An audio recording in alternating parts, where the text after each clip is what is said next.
Hello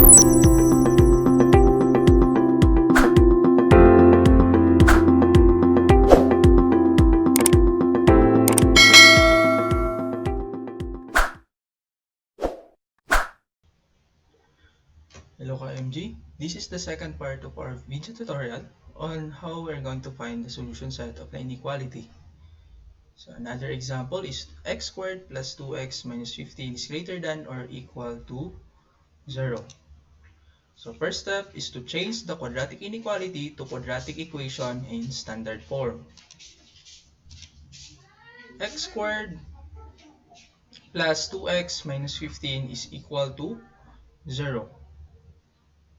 The inequality greater than or equal naging.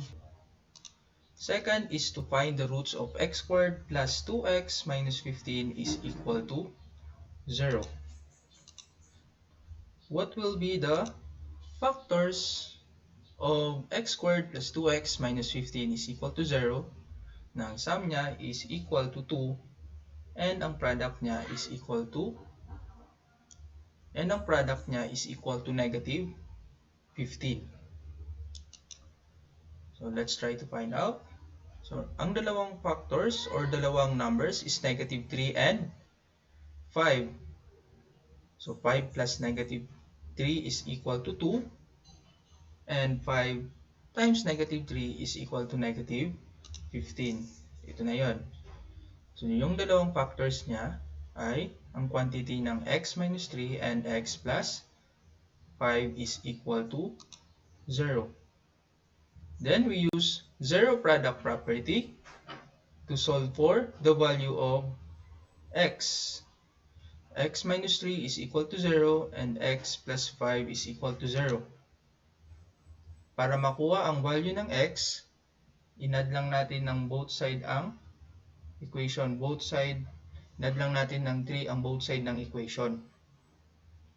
So x minus 3 plus 3 is equal to 0 plus 3.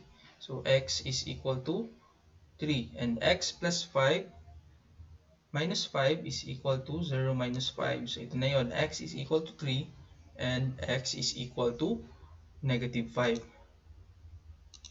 So next step is to create intervals using number line. So ito yung tinatawag nating number line. Merong negative infinity at saka positive infinity. Negative 5 naman at saka 3, kinuha lang natin yun sa critical value or the roots, negative 5 and 3. To find for the intervals, ito yung ginawa natin. Negative infinity is less than x is less than negative 5. Negative 5 is less than x is less than 3. And 3 is less than x is less than infinity. So ano yung ibig sabihin nito? So negative 5, dapat kukuha lang tayo ng test value na less than kay negative 5. At kukuha rin tayo ng value na less than kay, at kukuha rin tayo ng value na in between kay negative 5 and 3. At dito naman, kukuha tayo ng value na or test value na greater kay 3. Next is to test the roots against the inequality. Ito na yon. Test the roots, negative 5 and 3. First is to solve for x. X is equal to negative 5. X squared plus 2x minus 15 is greater than 0. Sinubstitute lang natin si negative 5 kay x. So negative 5 squared plus 2 times negative 5 minus 15 is greater than or equal to 0. 25 minus 10 minus 15 is greater than or equal to 0. 0 is greater than or equal kay 0. So it satisfies the inequality. It is part of the solution.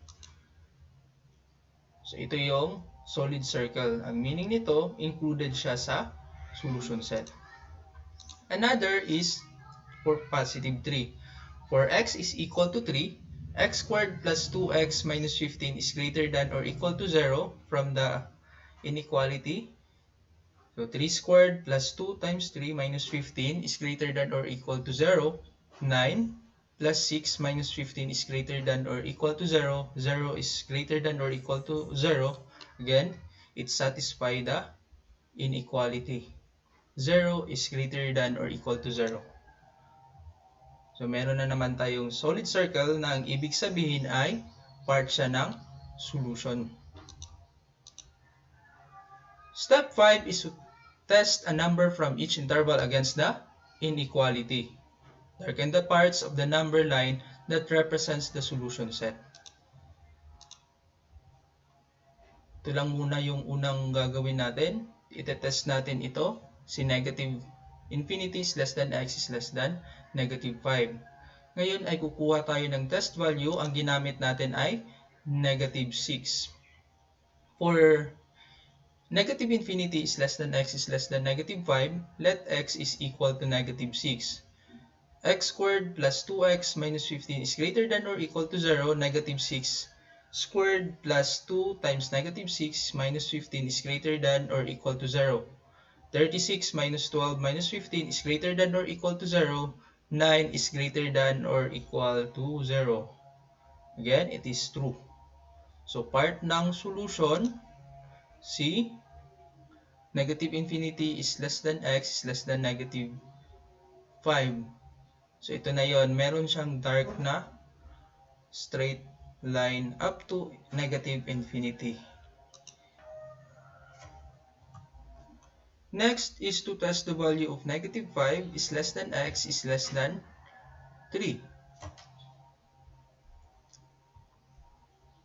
For negative 5 is less than x is less than 3, let x is equal to 0.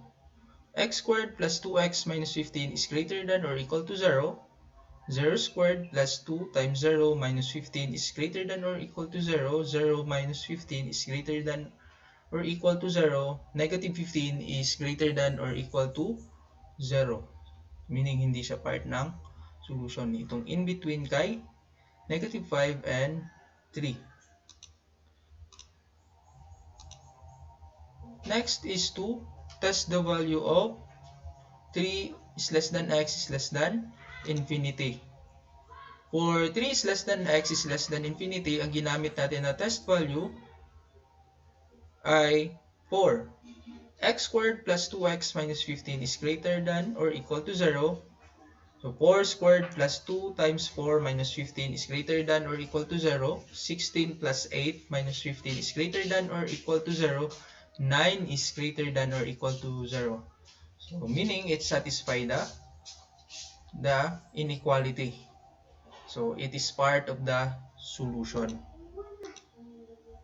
Step 6 is to write the solution set of the inequality using interval notation. The solution set of x squared plus 2x minus 15 is greater than or equal to 0 is x is equal or less than negative 5 union x is equal or greater than to positive 3. So that's all for this video. See you on the next lesson.